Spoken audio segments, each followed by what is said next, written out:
So this is my latest pickup. It appeared on Facebook Marketplace as not working or semi-working.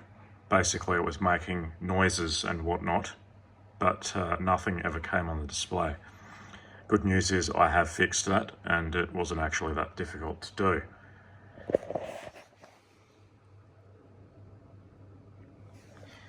It's actually a PS2 Model P70.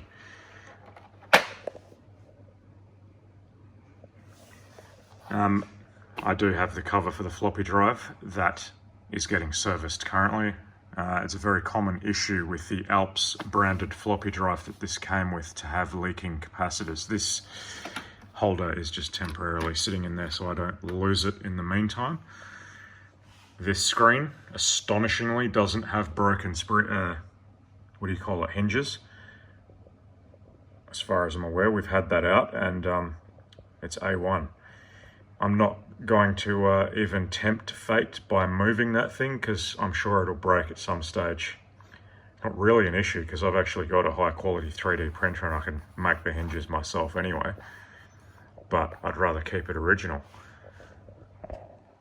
Cosmetically, I would say this thing is average to poor, and this is after I've spent a ridiculous amount of time cleaning it. I think it may have been used in a engineering or mechanical workshop because the keyboard was covered in grease. And yeah, that's after me cleaning it. And the entire housing was covered in grease. This rubber section was black, and that's after I've cleaned it, obviously. It came up not too bad. But yeah, there's a lot of scratches to the painted plastic. It could be painted and brought back to perfect. There's not really that many scratches in it. There's a missing rubber foot for the keyboard there. I could probably print one of those in TPU if I wanted to. The backside is not looking much better. These signs I've just left on there because that's part of its history. That was the original owner that had that on there. These are like little doors that you slide up and you can see the parallel and serial port, PS2 mouse port and external floppy drive connector. And up there you've got a VGA connector if you actually want to see colours rather than orange. And the power is just a standard IEC jack, which is also coverable when you're not using the device. Unfortunately, it uses an ESDI hard drive and it has died. Not really the end of the world these days because there are MC IDE devices you can put in the microchannel bus, which is a modified version of the XT IDE, and you can use a standard IDE hard drive or CF cards, and that's what's going to go into this thing. I'll show you what it looks like inside. So to take the back cover off, there's just 3 screws. You've got one here in the corner and then one on each corner of the bottom there. And you can see the openings for the microchannel expansion slots there. So yeah, let's get this back cover off and have a look inside. So now with the back removed, you can see it has 72-pin memory slots, and they're non-standard, of course. It's IBM stuff. I have reseated these with deoxit. Not that they were really an issue, that's just kind of a preemptive thing. It's a highly risky activity because yes, they're plastic clip SIM sockets, but surprisingly, this thing hasn't had plastic embrittlement happening. No idea why. I would have expected it to. The plastic is still soft and pliable. It's not fitted with its optional 387. I do have one here. It is only a 20 megahertz 386DX.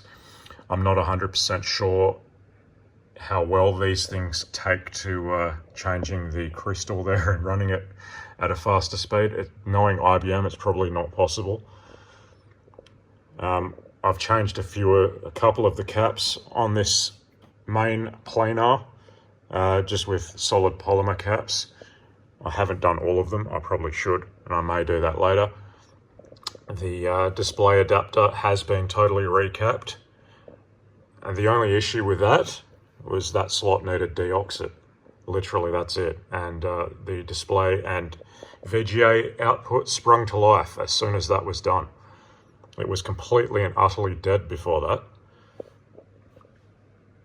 I suspect it's because of poor storage conditions. Maybe this thing was kept in a garage outside at the end of its life, and maybe, yeah, dust and moisture got into that slot, because, you know, that's pretty protected there.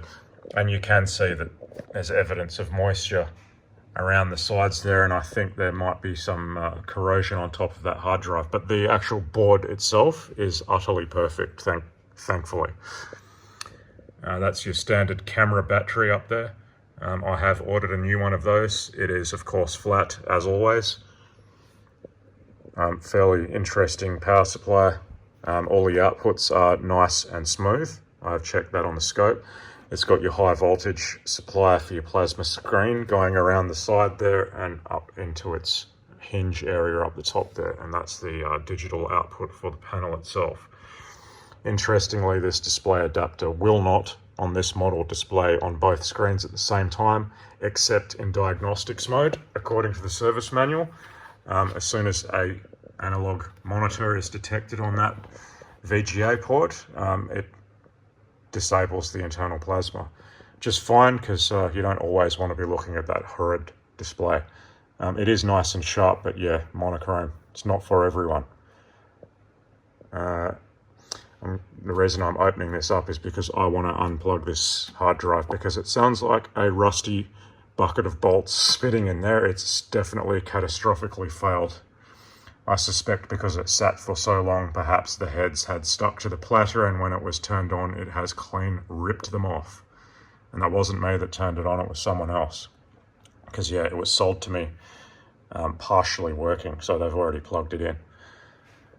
So let's have a look at what this does. Of course, it's an IBM, so it's going to boot to ROM Basic when there's no floppy drive installed and no hard drive. And of course, it's lost its configuration. So that's pretty much all it can do. I've just gone ahead and disabled that hard drive now.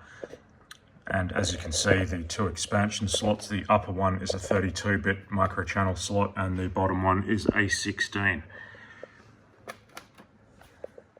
So the MC IDE is going to go into this slot here. Hopefully it actually fits. Yeah, don't know, haven't really seen anyone using one in one of these, but we'll see. So with no floppy drive, pretty much all this thing can do is boot to the ROM Basic. I think there's still some work to be done. If this panel can be saved, I shall invite your input on that.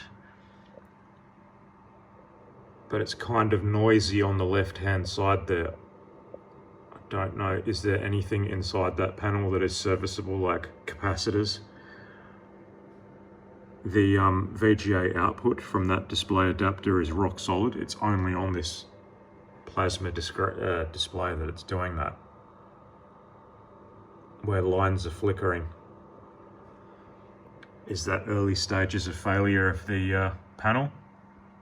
I don't know. I'm not familiar with these plasma displays. It seems to be the entire left-hand side that's doing that. At least the top 3/4 anyway. Down the bottom it's stable. Let me know what you think about that. I'm not really overly concerned because I probably wouldn't use the plasma display anyway, because it does have VGA output and that works fine. But if we can save the panel, by all means let me know. Yeah, so I'm just waiting at the moment to make this thing bootable. I have got a battery ordered. I'm going to fix that floppy drive, and I'm going to fit an MC IDE as well, and I'll put a regular IDE hard drive down where that grenaded original hard drive is. I'll show you what the floppy drive looks like. It's not too bad, but it's definitely leaking cap juice. So this is the original floppy drive.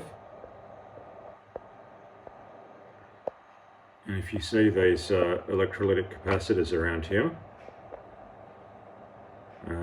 they're all leaking. And the easiest way to tell is when the solder joints at the bottom of those have gone crusty looking, because they get eroded from the electrolyte leaking out of these capacitors. I'll give you a closer look if I can. My crappy phone camera can't really get any closer than that. But if you look at that rear one there, you can see that that solder pad's not shiny anymore. It's kind of crusty. Those ones aren't too bad, but definitely there's leakage occurring down here. I think this is early stages, and this is pretty much where you want it to be, because they can get a lot worse where they've actually eaten the tracks off, and you don't want that because it just turns into a nightmare. This, I think, is salvageable. Once I get new capacitors, I'll just change them all out.